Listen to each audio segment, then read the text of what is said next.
नाटक बिटकच्या यूट्यूब चॅनलला सबस्क्राईब करा आणि शेजारची घंटा वाजवा.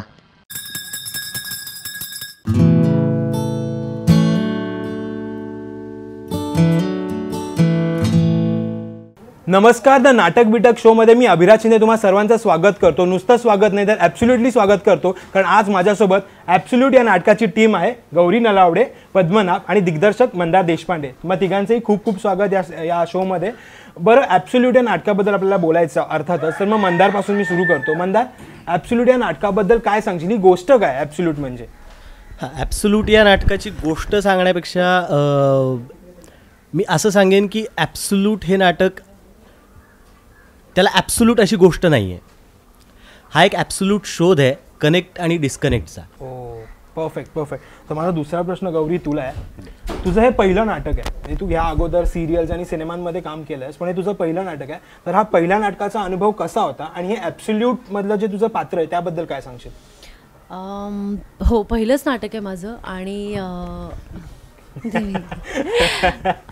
अनुभव खूपच चांगला होता आणि खूप शिकायला मिळालं, कारण या सगळ्यांनी नाटकाची प्रोसेस आणि इतकं प्रशिक्षण घेतलेलं आहे. त्यामुळे या सगळ्यांबरोबर काम करण्याचा एक अनुभव खूप छान होता. ती जी मुलगी आहे ती आजच्या काळातली मुलगी आहे. जसे आपण सगळे सोशल मीडियावर सतत अपडेट्स आणि या गोष्टी चालू असतात, त्याच्याशिवाय तिला जगणं माहीत नाही आहे. आणि कुठलीही भावना एक्सप्रेस करायला तिला ती एकच गोष्ट दिसते.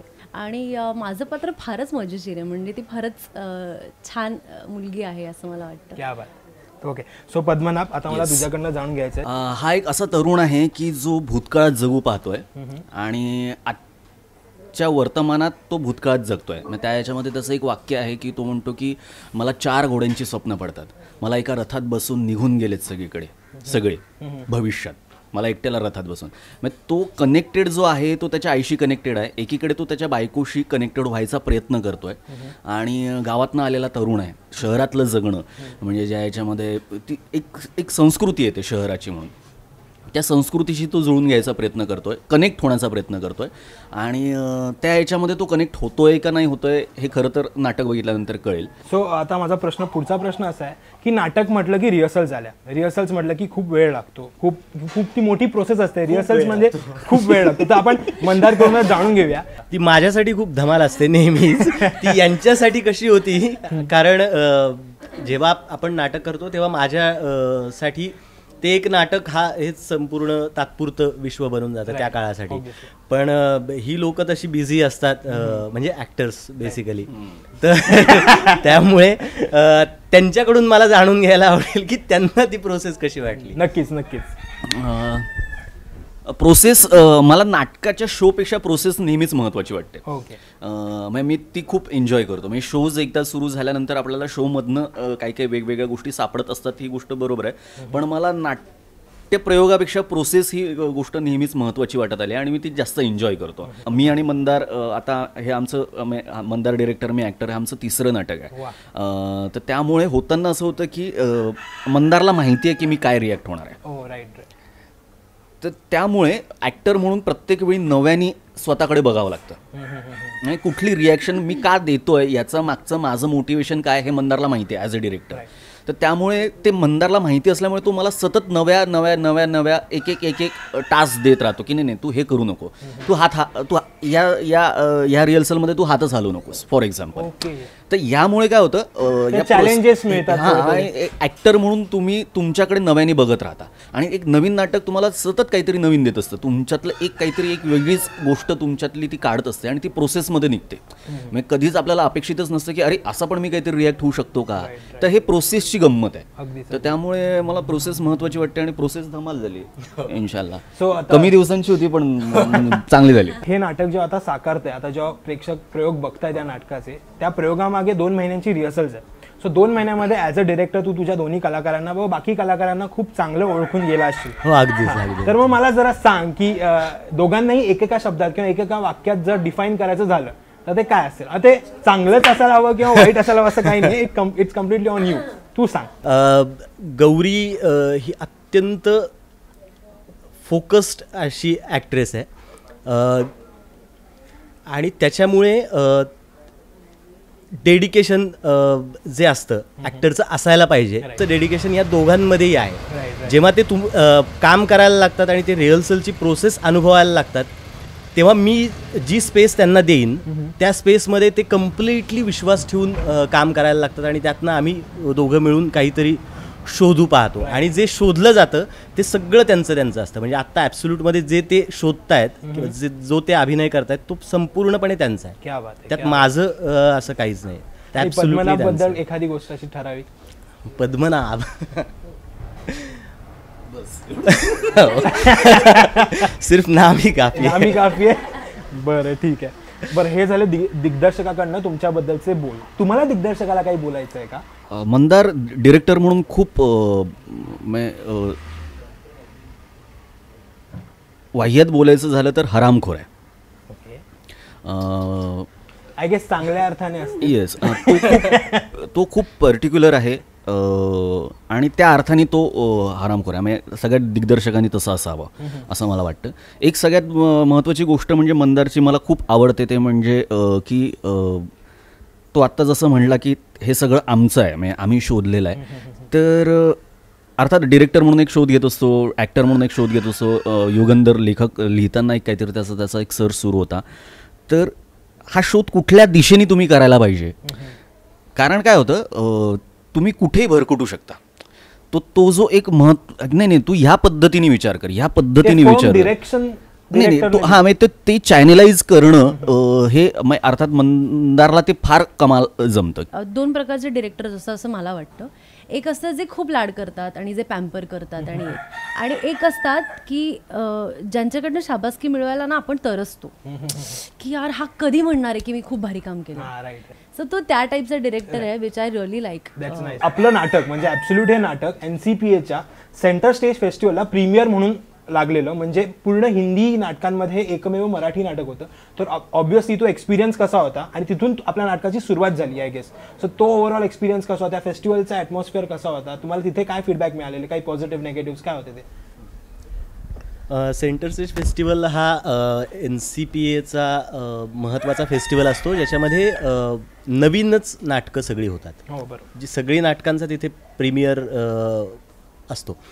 तर त्याच्यामध्ये संपूर्ण भारतातून वेगवेगळ्या भाषांमधून काही नाटकं निवडली जातात. यावर्षी मला वाटतं काहीतरी 16 नाटकं होती.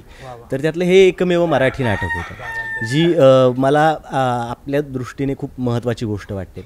या फेस्टिवलमध्ये नाटक करावं असं खूप वर्षांपासून सगळ्यांच्या मनात असतंच ते. आणि जेव्हा आम्ही कल्चर शॉककडून त्याला ॲप्रोच झालो तेव्हा आम्हाला ती संधी मिळाली आणि आम्ही कन्सेप्ट या नाटकाची त्यांना सांगितली होती आणि त्यावर त्यांनी होकार कळवून तिथे आम्हाला प्रयोग करण्याची संधी दिली, जी सगळ्यात महत्त्वाची मला वाटते. कारण तिथे नवीन नाटकाचा प्रयोग त्या फेस्टिवलमध्ये ओपन करणं ही प्रेस्टिजियस बाब आहे आम्हा सगळ्यांसाठीच. तिथला रिस्पॉन्स हा खूपच आनंददायक होता. सगळ्यांना नाटक आवडलं, कनेक्ट होत आहे, जे नाटकाची गोष्टच आहे. सो प्रेक्षक कनेक्ट होत आहेत, ॲब्सोल्युटला कनेक्ट होत आहेत. आणि त्या प्रयोगाला बरेच समीक्षक वगैरे पण आले होते ज्यांनी तोंड भरून कौतुक केलंय, जी महत्त्वाची गोष्ट वाटते. कारण अशा प्रायोगिक नाटकांसाठी, समांतर रंगभूमीवरच्या नाटकांसाठी तशी ती स्पेस मिळणं थोडंसं कठीण आहे सध्या. ॲब्सोल्यूट हे नाटक साकार करण्यासाठी जी काही आपल्याला मॉनिटरी गरज लागते, कुठलंही नाटक साकार करायला एक निर्मात्याची गरज लागते, तर ॲब्सोल्यूटच्या निर्मात्याबद्दल आपल्याला बोललं पाहिजे. हो, खरं तर ते सगळ्यात जास्त महत्त्वाचं आहे. कारण अशा प्रकारच्या समांतर नाटकांसाठी ज्यातनं पुन्हा तुम्हाला पैसे मिळण्याची शक्यता खूपच कमी असते, कधी कधी ती नसतेच. तर त्यासाठी अशा पद्धतीची नाटकांना आर्थिक मदत जी सगळ्यात महत्त्वाची असते. बाकी सगळा एन्थुझियाझम आणि या सगळ्या गोष्टी असतात, त्यासाठी कलाकार खूप मदत करतात, हेही आहेच. पण निर्माता म्हणून भक्कमपणे पाठीशी उभं राहावं लागतं. तर त्याच्यामध्ये आम्हाला जिथे रिहर्सलला ज्यांनी जागा दिली आणि ज्यांनी पहिल्यांदा ते सगळं उभं करण्यासाठी आम्हाला मदत केली, तो hive culture shock right Sudeep Nair यांनी आम्हाला ती मदत केली आणि नंतर हे संपूर्ण नाटक उभं करण्याची जबाबदारी अत्यंत काळजीपूर्वक, आणि हे जे आता आम्ही प्रयोग करतोय जे आर्थिकदृष्ट्या नुकसान आहे पण तरीसुद्धा याचे प्रयोग व्हावेत, हे नाटक लोकांपर्यंत पोचावं यासाठी विप्लवा या संस्थेचे संतोष गुजराती हे आम्हाला अगदी जातीनं मदत करतायत. म्हणजे बॅकस्टेजला उभं राहण्यापासून ते प्रत्येक गोष्टीत काय काय होईल, कारण कधी कधी अनएक्सपेक्टेड ॲक्सिडेंटल खर्च येतात आणि त्यावेळी निर्मात्याने असं नाही म्हणायला पाहिजे की नको नको हे कशाला करायचं, यांनी काही फायदा होत नाहीये. तर असं न करता ते संपूर्णपणे पाठिंबा देऊन, कारण आता समांतर रंगभूमी नाटकांचे प्रयोग हे शिवाजी मंदिरला करत नाही कोणी, कारण त्याचा खर्च आणि आवाका खूपच मोठा असतो, पण त्यांनी अगदी हट्टानी म्हणायला पाहिजे त्याला की नाही आपण तिथे प्रयोग लावूया, हे नाटक लोकांपर्यंत पोचायला पाहिजे. तर आमच्या सगळ्या टीमकडून संतोष गुजराती, विप्लवा आणि मनोज पाटील यांचे खूप खूप आभार. खरं तर त्यांच्यामुळे हे नाटक आता होत आहे. डेफिनेटली. बरं, पण मला अजून आतून एक माहिती मिळाली आहे की हे नाटक सादर होणार आहे, समजा उद्या ते सादर होणार आहे आणि आज नेपथ्यामध्ये काहीतरी मोठे बदल झाले, तर ते हे कोणी सांगितलं? नाही, माझे सोर्सेस खूप स्ट्रॉंग असतात. तर मग कोणी काय झालं काय नेमकं? कोण आहे तो? कोण नाही पण असं झालंय. म्हणजे हे बघा, माझ्या सूत्रांकडनं कन्फर्म माहिती आहे, नाही तरी पण ते झालं. नाही पण काय झालं होतं? नाही, बदल झाला म्हणजे नेपथ्य तेच होतं, फक्त अशी खुर्ची जर असेल तर ती विरुद्ध दिशेला ठेवली गेली आणि ज्याच्यामुळे कलाकारांना हालचाली ज्या पद्धतीने 1-2 महिने ते प्रॅक्टिस करत होते त्या सगळ्याच बदलल्या. पण त्या खरंच कौतुक आहे, दोघंच नाही तर आणखीन बाकी 4 कलाकार आहेत नाटकात, तर त्या सगळ्यांनीच त्याला अतिशय सफाईने अकोमोडेट केलं. खरं तर एका अर्थीनं मला ह्या गोष्टी फार आवडतात. म्हणजे काय होतं की काय तुम्ही 1-2 महिने एका रुटीन मध्ये गेलं, अचानकच त्याला जेव्हा एक काहीतरी वेगळंच तुम्हाला आता करायचं आहे, तर आपसुकच जेव्हा आपण कॅरेक्टर ते तर गोष्ट तर करावी लागणार आहे. म्हणजे खुर्चीवरचा मग उचलायचा तर उचलणं आहेच काही जरी झालं तरी, फक्त आता तो इथे गेलेला आहे. तर त्यामुळे जे इतकं सरावानी रुटीनने ते इतकं प्रिसाईज झालेलं असतं ना की ते मेकॅनिकल होण्याकडे जास्त कल होतं. राईट. सो मला त्या अर्थाने ते फारच कमाल वाटलं की हां, आपण आता हे करत होतो, आता आपल्याला हे करायचं आहे. तर त्यामुळे आपसुकच ती एक स्पॉन्टिनिटी त्या याच्यामध्ये येते. मी मंदारला खूप त्रास दिला या बाबतीत की 1 मिनिट आता हे असं असणार आहे का, मग माझा फोन, गौरी 1 मिनिट मी सांगणार, सगळं सांगणार, अरे पण मी डान्स करा, ही तर स्पेस, सगळं होणार. मी तर खूप त्रास दिला आणि माझ्यासाठी फार डिफिकल्ट होतं हे, कारण पहिलं नाटक रे, किती काय सांभाळणार मी, त्यामुळे मला आय कॅन अंडरस्टँड. पण ते आणि आम्ही सगळ्यांनी खूप सांभाळून अगदीच. पण ही जेव्हा एकत्र ट्युनिंग तेव्हाच पॉसिबल असते ज्या वेळेला आपण रिहर्सल्समध्ये तुमच्या दोघांव्यतिरिक्तही अजून खूप मोठी टीम आहे तिच्या एकत्र बॉन्ड होते. तर मला तर तुमच्या टीमबद्दल पण मला जाणून घ्यायचं आणि काही क्षण ज्यात अजून ती बॉन्डिंग अजून खुलून आली असेल वगैरे. या नाटकात रमा जोशी, सुनील जोशी, अमोल कुलकर्णी, असे गौतम बेर्डे, आकाश, असे आम्ही सगळेजण आहोत आणि मॅक्सिमम टाईम स्पेंड केला ते रमा जोशी आणि अमोल कुलकर्णी, मी आणि आम्ही 4 जण मॅक्सिमम टाईम्स होतो. आणि रमाताईंचं आणि माझं बॉन्डिंग फारच भारी झालं, म्हणजे कारण आमचा एक सीन आहे आणि अख्ख्या नाटकात एकच सीन आहे, पण त्याच्या आम्ही इतक्या रिहर्सल्स केल्या आहेत की मंदार बाहेर गेला तरी आपण चल आपल्या सीनची रिहर्सल करूया असं म्हणून. खरंच रमाताई फारच भारी आहेत, फारच त्या, आणि अजिबात त्या टिपिकल आई झोन मधल्या नाही आहेत की माझी. खूपच रमाताई खूप एक्सपिरियन्स आहेत आणि त्या हे नाटक जवळजवळ 12 वर्षांनंतर करतात. ते 12 वर्षांपूर्वी चेतन दातार किंवा आविष्कार या संस्थेतर्फे बरीच नाटकं करत होत्या, पण त्या आता पुन्हा या नाटकात काम करतायत. तर ते आमच्यासाठी सगळ्यांसाठी तो एक्सपिरियन्स्ड ॲक्टर बरोबर काम करणं पण चांगला एक्सपिरियन्स होता. त्यामुळे तिला काही शिकायला मिळालं, खूप शिकायला मिळालं आणि त्या खरंच खूप भारी आहे. त्या खरंच खूप भारी, आणि she is a very good student. कारण त्या मंदारला इतक्या इनोसेंटली, हो तेच नाही ते सांगते, ऐका ना पुढचं ऐका ना, की त्या इतक्या इनोसेंटली मंदारला विचारायच्या की मंदार मी आता असं घेतलं चुकून तर ते चालेल का, आणि मला असं वाटायचं की ओ गॉड एवढ्या मोठ्या ऍक्टर आहेत आणि त्या किती कसल्या गोड आहेत त्या. त्यामुळे एक मिनिट मी झाला खूप झाला. मग तुला दिसतंय तू नाटक पाहिलंस? नाही मी आता बघणार आहे, लवकरच बघणार आहे, पण मला तुला कळेलच, तू बघच. Yes yes I will. मला बाकी काय बोलायचं नाही. ओके ठीक आहे. बरं तो पार्कचा किस्सा काय होता? मला अजून एक म्हणजे मी माझी माणसं पेरलेली आहेत तुमच्या टीम मध्ये, त्यामुळे मला माहिती मिळत असते. खूपच पेरली आहे. नाही आता सांगाच.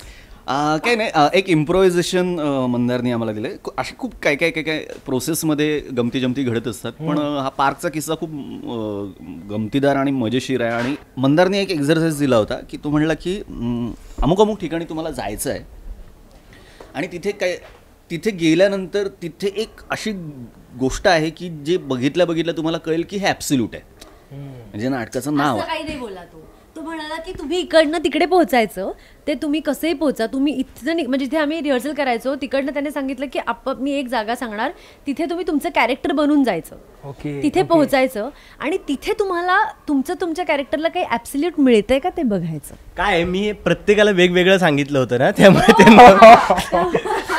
क्या बात आहे, अप्रतिम एक्सरसाइजेस देतोस तू. तिथे पण काहीतरी तुम्हाला ॲब्सोल्यूट मिळेल असं, आणखी जे बघितल्या तुमच्या लक्षात असेल की हे ॲब्सोल्यूट आहे. ओके. जे तुला गवसलं नाही, कळलं ना, जे तुला गवसलं नाही, तू एक वेगळीच कुठेतरी गेली. बरं किस्सा मी सांगतोय. Okay okay okay. जे तुला गवसलं बघितलं हे लोक किती एकदम एकत्रपणे राहतात, म्हणजे अजिबात भांडत नाही, अजिबात नाही भांडण वगैरे, ही तर अजिबातच भांडत नाही, किती प्रेमाने वागते नाही. अरे बाप रे बाप.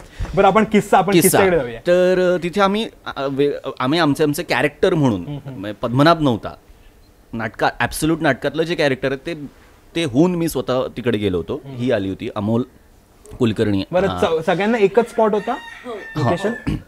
ती एक अशी जागा आहे खारमध्ये आम्ही प्रॅक्टिस करत होतो, जिथे मला वाटलं की हे काहीतरी या लोकांनी कुणाच्या लक्षात नाही आलेलं, कारण तिथले आसपासचे राहणारे नव्हते आणि ते बघितल्यानंतर त्यांना कळेल की अरे अच्छा हे सांगितलंय का, त्यामुळे त्यांना माहिती नव्हतं आणि सगळेजणांना वेगवेगळं जायचं होतं. ते एक गेले होते आणि तिथे जाऊन जर ते भेटले एकमेकांना तर ते एकमेकांशी कॅरेक्टर म्हणून इंटरॅक्ट होतील आणि ओपन स्पेसमध्ये म्हणजे पब्लिकली ते गेले होते. तिथे आम्ही भेटलो त्या पार्कमध्ये. ते जे ॲब्सोल्यूट आम्हाला जे वाटत होतं ते मिळालं. त्यानंतर आम्ही तिथे बसलो होतो आणि मी पद्मनाभ म्हणून नाही तर मी कॅरेक्टर म्हणून गौरीशी डील व्हायला लागलो. आणि गौरी समोर बसलेली पार्कात आणि गौरी कॅरेक्टर म्हणून माझ्याशी डील व्हायला लागली. तर लोकांना असं वाटायला लागलं की आता यांचं एक प्रेम प्रकरण इथे सुरू होत आहे, म्हणजे हे आयुष्यात पहिल्यांदाच नवीन, हे आयुष्यात पहिल्यांदा भेटले. ऍक्टिंग होते की लोक एकदम अरे देवा. आम्ही फक्त आमच्या कॅरेक्टरमध्ये होतो आणि त्याने सांगितलं की तुम्हाला वाटलं तर रिॲक्ट व्हा, नाही न हो. आणि आम्ही हळूहळू रिॲक्ट व्हायला लागलो इथपर्यंत आम्ही रिॲक्ट झालो की आम्ही एकमेकांचे नंबर शेअर केले आणि लोकांना कळेच ना की अरे आत्ता हे भेटले आणि म्हणजे कसं काय इतके लवकर यांचं नंबर वगैरे घेणं इथपर्यंत मजल गेली. खूप भारी एक्सपिरियन्स होता. आणि जो तिसरा नट होता आमचा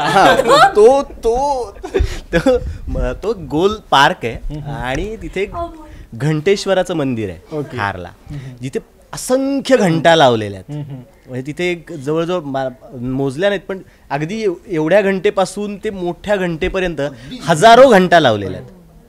अशी ती जागा आहे. ती मला बघून वाटलं की अरे हे असं काहीतरी इथे आहे आपल्या रोजच्या जायच्या याच्या रस्त्यावर आणि आपल्याला माहिती नाही.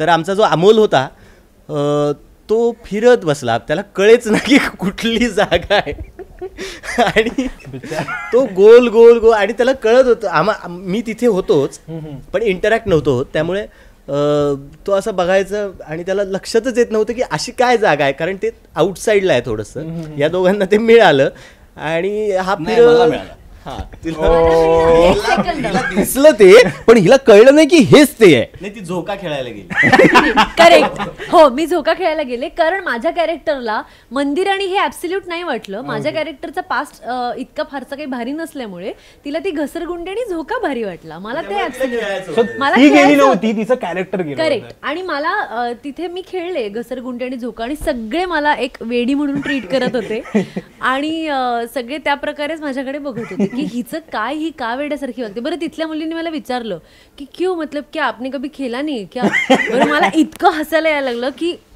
नहीं मैंने देखा नहीं ये सब कुछ. तो ते बोले की हाँ क्या नहीं देखा है क्या, तो खेलो फिर, असं वगैरे, हमारे बाप का थोडी आहे, खेलो, असं म्हणून त्या. बरं, त्यांनी मला फॉलो केलं की ही कोण आहे, हिचं काय म्हणणं आहे. बरं, मी काही फॉरेनर नाही, त्यामुळे त्याला फॉरेनर असेल तर समजू शकतो ना. तर त्यांना मी वेडी वाटू लागले आणि त्या मला फॉलो करायला लागल्या. बरं, फॉलो करतात बरं, इथे येऊन मी ह्याच्याशी फ्लर्ट करते. म्हणजे त्यांना मी ऍब्सल्युटली वेडी वाटत होते.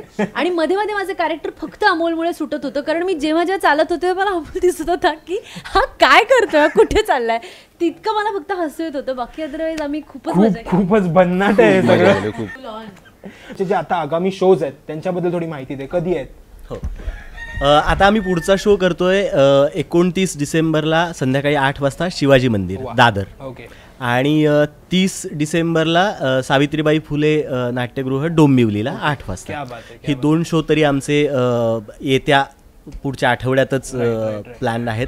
तुमच्या शो साठी तुम्हाला खूप खूप ऑल द बेस्ट. ऍब्सोल्यूटच्या संपूर्ण टीमला नाटक बिटकडनं ऑल द बेस्ट. पण जाता जाता ऍब्सोल्यूट या नाटकाबद्दल अजून काहीतरी प्रेक्षकांना सांग की त्यांना ते तिकीट फाडावं असं वाटेल. हो, मला वाटतं की ऍब्सोल्यूट हे आजचं नाटक आहे, आत्ताचं नाटक आहे. याची गोष्ट अत्यंत साधी सोपी पण फक्त वेगळ्या पद्धतीने मांडलेली आहे. प्रत्येकालाच त्याच्याशी नाटकातल्या म्हणण्याशी कनेक्ट व्हावंसं वाटेल. हे आजच्या तरुण लेखकांनी लिहिलेलं नाटक आहे आणि ते आम्हाला करताना ॲब्सोल्युटली धमाल आली. मला वाटतं की तुम्हाला बघतानाही ॲब्सोल्युटली धमालच येणार आहे. मजा आहे, फन आहे. काही गोष्टी आहेत ज्या तुम्हाला विचार करायला लावतील, तुम्हाला विचारात पाडतील आणि जेव्हा तुम्ही नाटक बघून निघाल तेव्हा तुमच्या डोक्यात ॲब्सोल्यूट कनेक्शनबद्दल काही ना काहीतरी विचाराला सुरुवात तरी होईल. बरं, आज आपण जिथे गप्पा मारतोय तर त्या जागेचं नाव आहे द आफ्टर क्लॅप. ही ठाण्याला बेस्ट जागा आहे, खूप अप्रतिम जागा आहे, खूप छान अँबियन्स आहे, तुम्हाला देखील वाटत असेल. सो नक्की आवर्जून या जागेला व्हिजिट करा. सो ही एक परफॉर्मिंग स्पेस म्हणून एक क्रिएट होतीये आणि त्यामुळे इथे छोटे छोटे परफॉर्मन्सेस क्युरेट करून इथे ते होऊ शकतात. काही छान वर्कशॉप्स होऊ शकतात मुंबईच्या जवळच आणि मुंबईच्या पासून थोडंसं लांब जरा निसर्गात येऊरच्या जंगलात ही एक सुंदर जागा आहे. तो ही होती ॲब्सोल्यूट या नाटकाची टीम आणि मी यांच्याशी खूप मनापासून गप्पा मारला, त्याबद्दल तुमचे खूप खूप आभार. तुम्हाला आय होप बरं वाटलं असेल इथे, तुम्हालाही तसंच वाटलं असेल की तुम्हाला मी एकदम बळजोबरीने प्रश्न विचारून ॲब्सोल्युटली आनंद झाला. सो या ॲब्सोल्यूट टीमचे आम्ही ॲब्सोल्यूट आभार मानतो आणि आफ्टर क्लॅपचे देखील आभार मानतो. तुम्ही पाहत होतात नाटक बिटक. नाटक बिटकला सबस्क्राईब करायला विसरू नका. थँक्यू.